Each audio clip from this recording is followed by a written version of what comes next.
हे बघा मित्रांनो, किती शेतामध्ये पाणी भरलेलं आहे. काय परिस्थिती आहे बघा तुम्ही शेतकऱ्यांची. वर्षभर वाट बघायची राबराब. नाही तर पाऊस असा येतो की खूपच येतो, नाही तर काहीच नाही आहे. ॲक्च्युली दोन्ही साईडनं मरण होते. हे बघा किती पाणी भरलेलं आहे शेतामध्ये.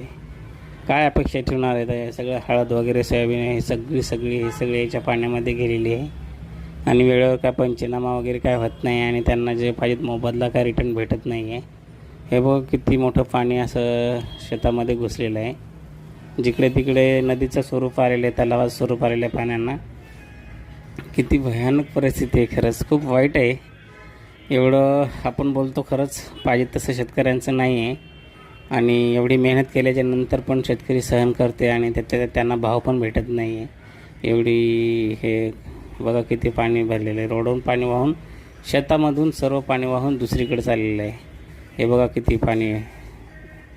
बघू इच्छिता आपण किती पाणी वाहते. हे बघा हे शेतातलं आहे. ॲक्च्युली हे काय नदी वगैरे नाही आहे.